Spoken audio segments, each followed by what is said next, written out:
Welcome everyone to this special interview edition of Monday Match Analysis. I'm Gill. Today's episode is the post-major tradition on this channel. Our discussion with the great Hall of Fame tennis writer for Tennis.com, Steve Flink.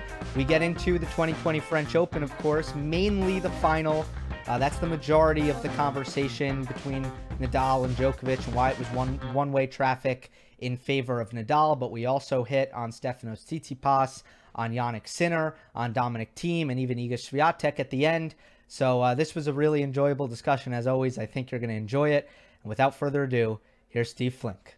We're joined once again by Hall of Fame tennis writer Steve Flink of Tennis.com. His latest book, Pete Sampras, Greatness Revisited, is out on Amazon. And this is a tradition, our post-major chat. I always look forward to it.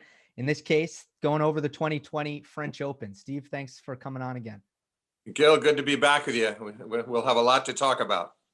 Well, it was quite the 2 weeks, a lot of great tennis. We got our dream final, but then it wasn't quite the match we expected. Instead of a highly suspenseful epic, we got a rather one-sided display of Rafael Nadal clay court greatness. And it kind of reminded me of the 2019 Australian Open final. And I know we spoke after that. How much did these two finals remind you of each other? Yeah, I see the parallel. I agree with you. And I think Nadal agrees with you, which is why he brought it up in the presentation ceremony, right? He says, you killed me in Australia. And that was not a dig. It wasn't like he was saying it like, oh, now I got even with you today. I think he just meant it in the sense that you can get two top players and everyone expecting them to go 4 or 5 tough sets and suddenly it becomes one-sided. Yes, I mean, because obviously Djokovic thought that might have been the best match of his career and everything was clicking for him that day and he just dismantled Nadal at 3-2 and 3. This time, yeah, even more one-sided for 2 sets, so the way Nadal went through those sets 11-2, and then finally Novak got his teeth into it a little bit in the 3rd set.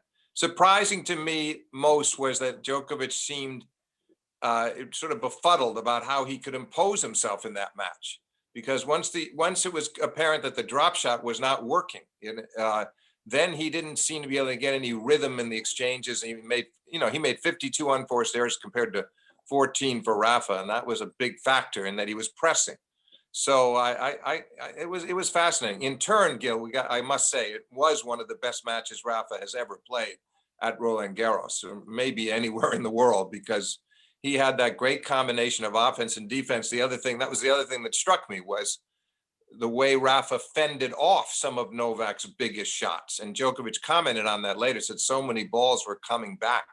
He was so impressed with that because he'd think he had the point won. He said they would have been winners against anybody else. And Rafa, would extend that arm, open stance off the forehand and hit some of those deep down the lines to extend the points. And then same thing up the back end, he used the slice. And then when he could open up and hit it cross court at sharp angle for winner, he'd do that. He didn't put a tactical foot out of line, Nadal, that whole match. So I must say, we got to balance the scales between his utter brilliance and Novak having an off day.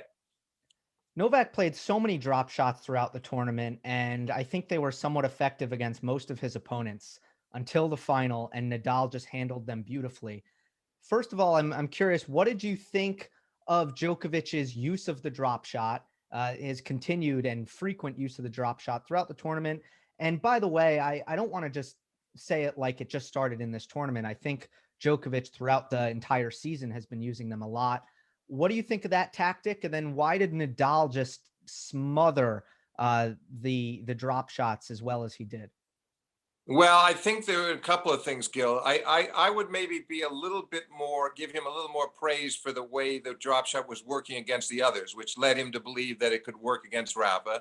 Then the obvious point of, if he's not finding any holes in Rafa's game and the backhand was so on, where did he go? How could he end a point? That he got frustrated with his inability to hit penetrating shots that would win points. So the drop seemed logical. Plus, at the very first game, he did win a couple of points with it right off on his way to 40-15, which was another issue with Novak, Gill, that struck me as a carryover from his semifinal with Tsitsipas, closing out games. I mean, Novak had 40-15 in the first game and didn't hold. He later on in the 5th game, down love 4, he had 40 love and didn't hold. And then in between, he had break points against Rafa that he didn't convert. So you look at 3 of those first 5 games could easily have been his, and he certainly should have held one of those times.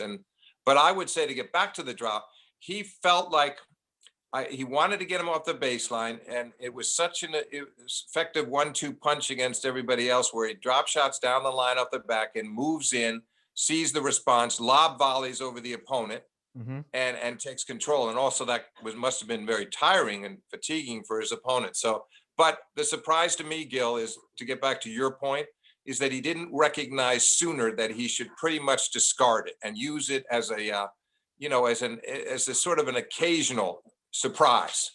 Work it in here and there instead of so regularly, because Nadal did start to easily anticipate it. And then that became a giveaway to Rafa, that Novak wasn't trusting his biggest shots. He wasn't trusting his drives. And he felt like this was his only option. So I don't think that was clear thinking on the part of Djokovic. And I felt Rafa moved up on the baseline and definitely made that adjustment. And then once he got there, I felt there were a lot of times where on Novak's drop shot, Rafa would get to the ball, and his contact point, he would dig it up from below the level of the net. And that's a spot that Novak is very happy with. And normally he could expect to have a good look at perhaps a volley lob or a passing shot. But Nadal was so good on his short angles cross court oftentimes, and then mixing up, punching it deep. I just felt he handled it so much better than everyone else that Novak had to face. He did. He anticipated it much better. The other factor, Gill, that I don't think has been talked about enough, Djokovic, I have to believe, he said after the Tsitsipas match, which was 4 hours, that he thought he was going to be fine with a day and a half off. He would recover. And I took him at his word. I thought, well, he knows his body, he knows himself, but that may have been sort of, optimistic thinking, trying to talk himself into it. I don't think it was that he was hurting. There was no apparent injury, anything like that, but he did look sluggish to me.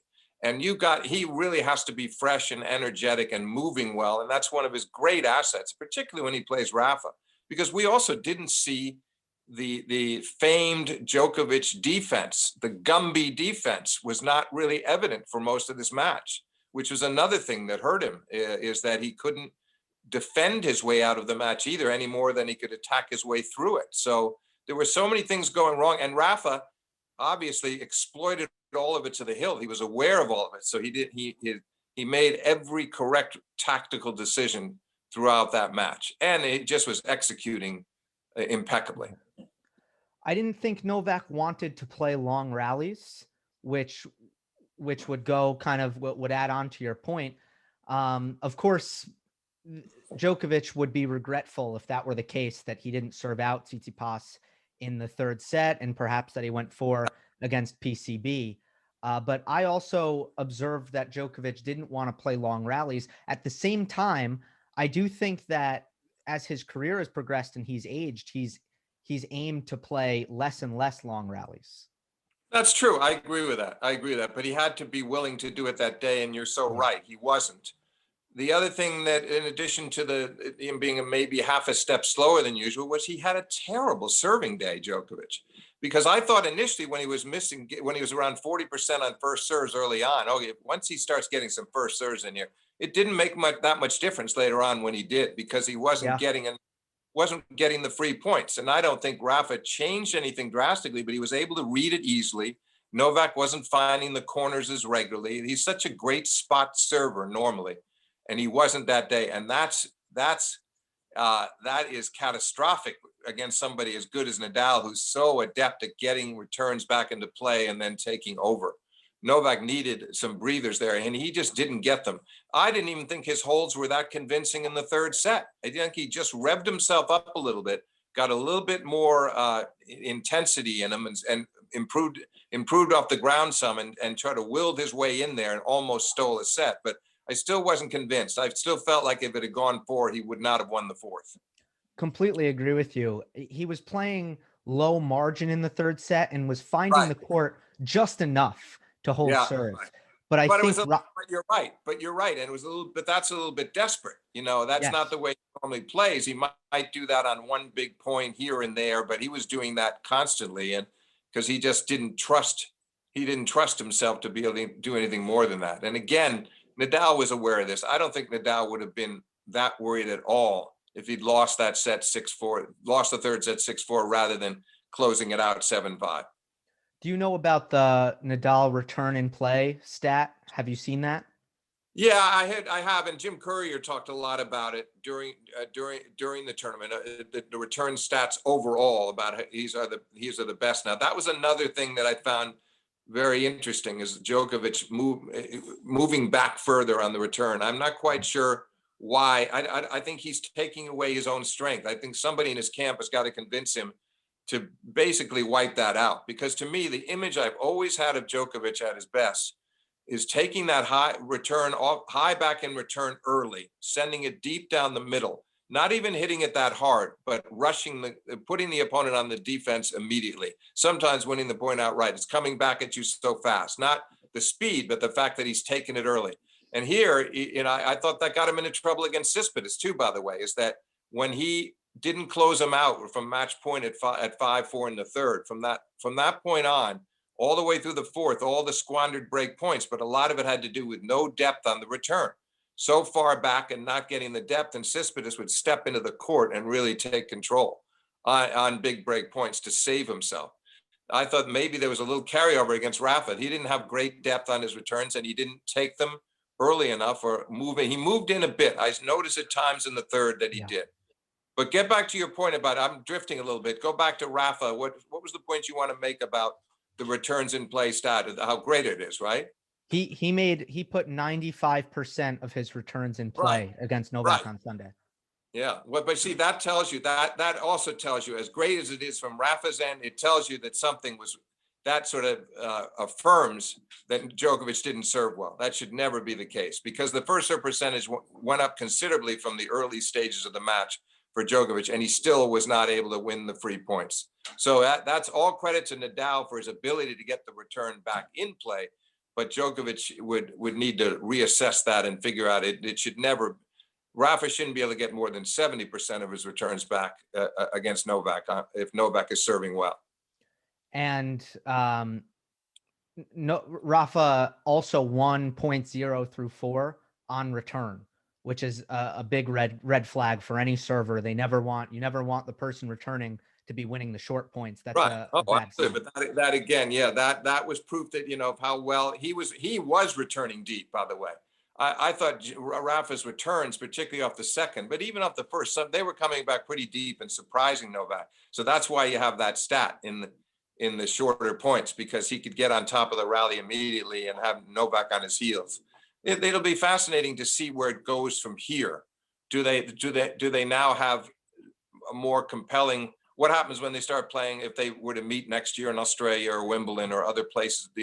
Can Rafa make that work? Can he carry this over onto the quicker courts where he has not beaten? I mean, he hasn't beaten Novak on hard courts since that 2013 US Open. It's a long time. So does this give him the confidence? I think it'll be a lot tougher to pull it off but they might have some really great matches on the quicker courts too. I agree with you. Before we look ahead there, let's hit on the conditions, because so much of the rhetoric and the discourse leading into the match was about the conditions and how they may favor Novak. What do you think, now that we've seen the match play out, what do you think the effects of the conditions ended up being? Well, I think Nadal, Gill, you'll tell me if you agree. I think he really came to terms with it. You heard him talking before the tournament. These balls are too heavy. This is dangerous. Why have they done this? He complained about the cold weather, because Rafa is just very honest, tells you exactly how he feels. He doesn't care if it's positive or negative. So I didn't take that as whining. I just took that as a certain negativity. But I think as the rounds went by and he kept winning everything in straight, and he got by Sinner in straight, which could have been a little bit of trouble when Sinner served for the first set, that he felt pretty good. He avoided a fourth set against Schwartzman, which was important too. That could have turned into a long fourth set. He would have won. He wouldn't have lost from 2 sets up, but he might have had to spend another hour on the court himself. So I just felt like I noticed as the rounds were going by, I thought to myself, you know what? He looks to me, I kept saying to myself, I don't know if you did, this looks like the normal Rafa to me. I'm not seeing evidence that he can't do great things off the forehand. No, they said it was bounding up 3 inches lower. Okay. So it's not as high as he would like it to be when he hits the heavy top, but he still was so effective and missing so little that, and then by the final, he was completely comfortable. And in a weird way, the balls almost worked to his advantage because Novak was not able to hit through the court. Rafa was more than Novak, and Rafa wasn't missing. He looked entirely comfortable with the conditions of the balls and the cool air, don't you think? By the final. Yeah, my view was that court speed was the real factor, because even with the low bounce, you could see Nadal able to get the ball to hop over Novak's shoulders at times.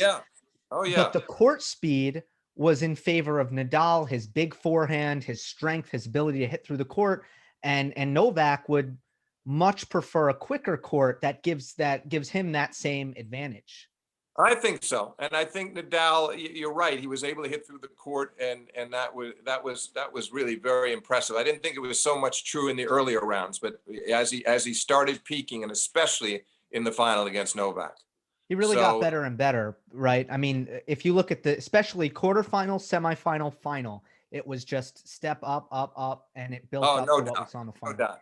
Absolutely, he did, and that's a champion. As for Novak, I mean, it's interesting. Mats Wilander, I'd never read the piece. I was Googling, and I noticed there was a story, and I couldn't get it on my iPhone, and I gave up. For some reason, it wouldn't click into it. But the headline was, Wilander says Djokovic may have cost himself the final with the long semifinal. I don't know whether he's basing that on the mental side, that it was frustrating not to close him out, or whether he felt that physically playing almost 2 more hours was really harmful. But we'll never know how. But I'm sure Nadal took note. I'm sure Nadal was happy to see that Novak didn't get off the court in straight. Plus, I felt like Djokovic, it would have been a very confidence boosting triumph if he closed him in straight, because he played so opportunistically the first 2 sets, saving all those break points. And there he was, breaking at 4-all in the third, serving for the matchman. Surprisingly, he got so tight, Gill, when it wasn't just the match point where he missed the backhand down the line, Djokovic, but it was that whole game. He was sort of fighting himself. And there he was finally at match point with Tsitsipas talking to himself, loudly admonishing himself and angry with himself. And somehow that game got away, and it just led to sort of an utter frustration in the fourth with all the missed break points from Djokovic after he started slowly. So but to get back to Nadal, yes, a good quarter, and then a better semi and a magnificent final. I want to get to Stefanos in a moment, but to push back a little bit on the fatigue factor, I do think that it should be noted that the difference between Nadal's match with Schwartzman, which although it was Rafa coming through without really ever seeming like he was in danger of losing, it was only 45 minutes shorter than Djokovic's match with Tsitsipas, and it was very physical. But he was off the court. You're right. I don't disagree with that. He was off the court sooner, though. At least, he played the first match, plays later. And I just think when it would have aggravated Rafa too. If he was in the same situation, almost up a break in the third, ready to close out Diego, and it almost got away from him, but he swept the tiebreak without losing a point. And I think he would have been kind of annoyed if he'd gone long 4 himself. I think so. Some of it is psychological, some of it's physical. I just did feel, though, that Djokovic physically, he didn't look right to me. Not that there was any injury. There just was he didn't have that spring in his step in that match, and that was really damaging against a totally informed Nadal, who plays one of the finest matches of his career. What does Rafa need to do to turn this rivalry on quicker courts? Do you think that this gives him any kind of blueprint, what he did on Sunday? We're going to find out at the next 1 or 2. Certainly, the next meeting will be revealing. If they were to meet in Australia, that would be fascinating. If they had another final there, with big consequences again historically, and if he was able to do something like, I don't see it. I mean, I got to believe that Djokovic would come back strong psychologically, physically, everything. But we're going to find out. I suppose some of those same tactics could work. But I would expect that Djokovic, again, would be hugging that baseline for his returns, getting back to a more aggressive posture. I can't imagine he'd be missing so much off the ground. But we could be in not to diminish Nadal, I think we could be in for some really hard fought, close, really interesting contests, which is what we want with these two. Things like the 5-hour, 53-minute Australian final of 2012, or their epic French semi of 13, which they split with Djokovic winning the former and Nadal the latter. I mean, maybe we can get back to some of those kinds of matches, and wouldn't that be fantastic at the end of their careers if they gave us that? Yeah, count me in. Right. Tsitsipas, we were speaking about him after the U.S. Open, and I think we were both kind of concerned about what the Yeah. effects of blowing 6-match points would be against Borna Coric. And then he blew match points in the final of Hamburg against Andrei Rublev, but then he went down 2-0 in the first round. The point is, he picked himself back up. He made the semifinal. He beat Rublev handedly in the quarter. What did we learn about this week about the Greek? Very impressive, because that's a quick turnaround from the U.S. Open. And I guess he consoled himself feeling like, okay, I didn't close Rublev out. I should have, but it was a final. At least it was a final. And he got good preparation for Paris. And then he overcame that difficult start at Roland Garros, which is understandable, because Rublev almost lost to Sam Querrey and should have lost 2-0 down, breakdown in the third, Sam serving for the match. So they each were in trouble, because they needed maybe an extra day or two after playing the final of Hamburg. They only had one day off. But I would say, to get back to Tsitsipas, very encouraged about him. That showed some maturity, and also just the way he, granted, he got some help from Novak, who got tight at the end of the third and who squandered opportunities in the fourth. But Tsitsipas really started opening up his wings, some beautiful backhand down the line winners. And he showed some terrific fighting spirit. His legs gave out in the fifth. He just was gone physically in the fifth. But the fact that he got there, I think I like where he's headed. And I just feel like there's a 50-50 chance almost that he gets on the board at a major somewhere next year with 4 cracks. Most likely not the French, although he showed by getting that far that he can do well there. But maybe it's more likely Australia or US, but he's going to be a contender everywhere. And I think he likes where I think he's encouraged about what he did at Roland Garros. I think outside of Dominic Thiem, as the fire trucks go by, which is always lovely, I think outside of Dominic Thiem, if someone is going to bring their best level outside of the big three and Dominic Thiem, I think Tsitsipas has the best chance to really do damage and go all the way at a major. My big takeaway here was that clearly Stefanos learned from the 5-set heartbreaking defeat that he suffered last year to Stan Wawrinka, because he let that loss linger. He let that, you're so right. You are so right. He absolutely let it linger, and it pretty much ruined his year until the end, when he suddenly came on and won the ATP finals in a great match with Thiem. That was a nice step into this year. But it really wasn't until that period that he started playing well again. And you're right.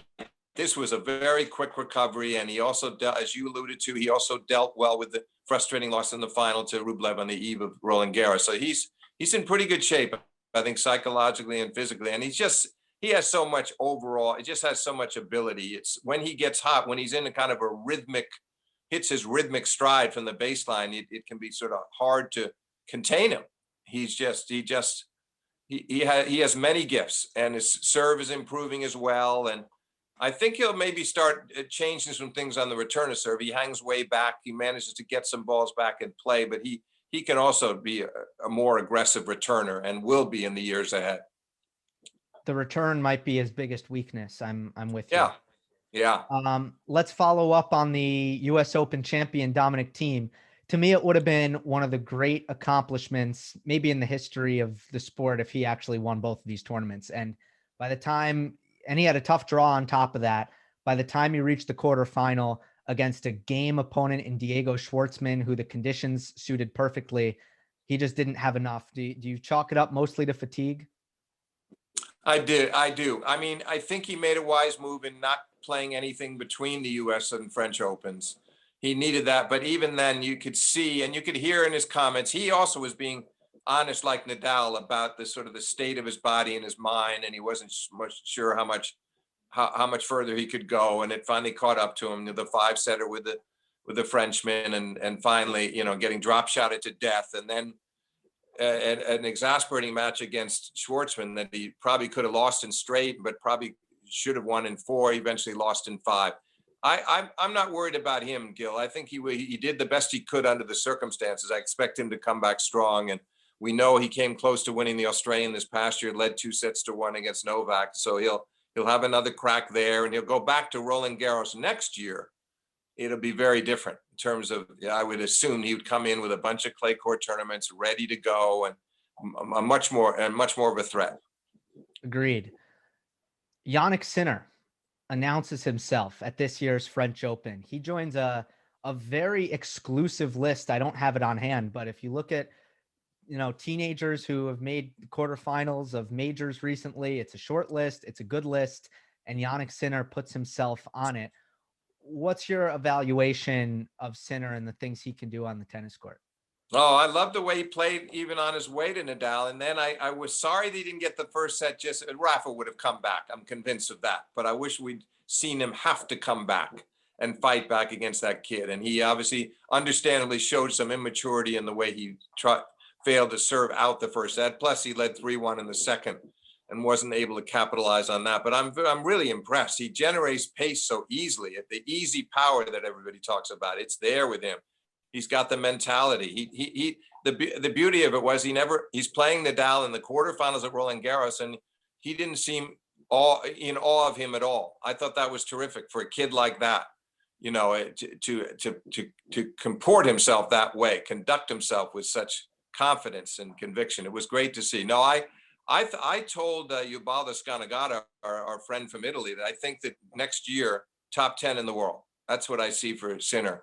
By the middle to latter stages of 2021, I expect him to be there. I think he's on that track as well. I think he's a player who, when it's all said and done, could go down or will go down as one of the great backhands. Oh, it's a beauty. Seen. I mean, the shot blows me away. Yeah, it is. It again, that's where the easy power, notice it even more there than off his forehand. And it's a very graceful looking shot and technically almost perfect. I'd like to see any teaching pro break that shot down and tell me what's wrong with it, because it looks pretty perfect to me. No, I'm as excited about him as you are, and I think he's going to go far in some of these big tournaments next year. Again, this was the start of something substantial for him.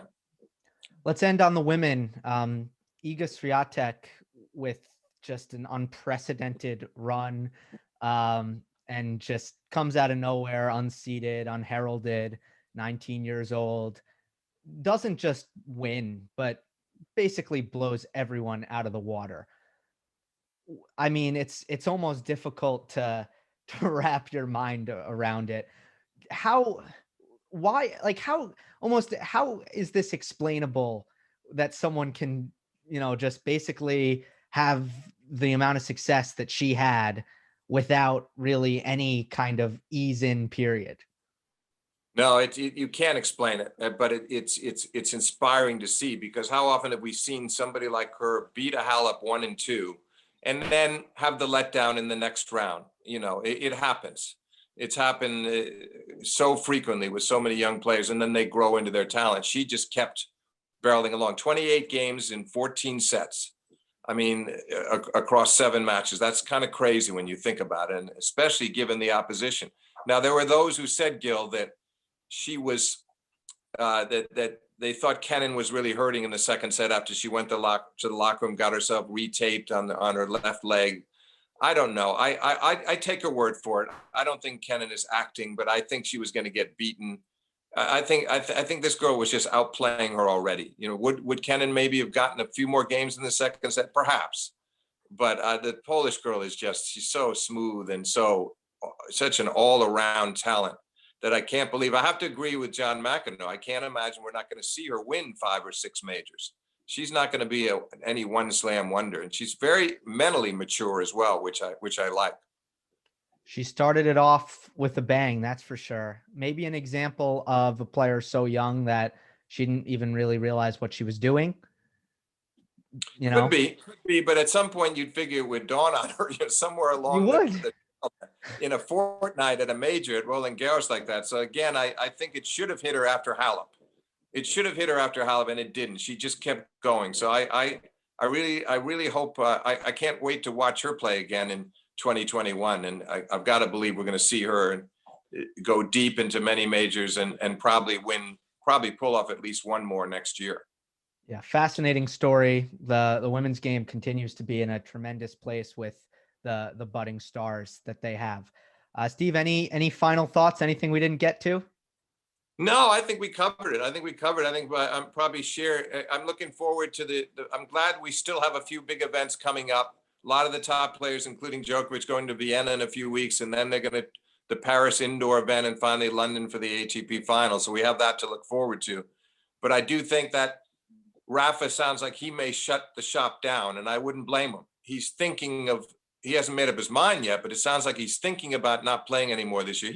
He knows it's going to be very hard for him to catch Djokovic for number one. So then the question becomes, is it worth making an all-out bid to win the ATP finals, which he's never won? I don't think so. I think he's better off to just train and get ready for the Australian, because if there's one thing he proved to himself, Gill, here he was gone for 6 months and he was he was almost pessimistic, and he loses to Schwartzman in Rome, but then he was the same old Rafa at Roland Garros and sweeping through the tournament without losing a set. So I just feel like that proves to him that he doesn't necessarily have to play a lot these days. He's seeing that more and more. So I do think it's too bad if we miss him down the stretch here, but it'll still be fun to watch Djokovic and Thiem and Tsitsipas and Medvedev and the others go at it in these last couple of events of 2020. Yeah, certainly. Makes sense for Nadal. Indoor, hard court, no major in sight. He's trying to put years on his career. I don't think he should play. No. And the thing is, his body, he just looked so physically spry. Everything was so right with him in Roland Garros, and even the cold weather couldn't hinder him. So I just think I believe that's the decision he'll make is to skip the indoor hard and just get ready for Australia. Plus, there's the quarantine to consider too. So he wants to be ready to go in Melbourne. Steve, always a pleasure. Thanks for coming on again. Gill, thanks for having me. Enjoyed it.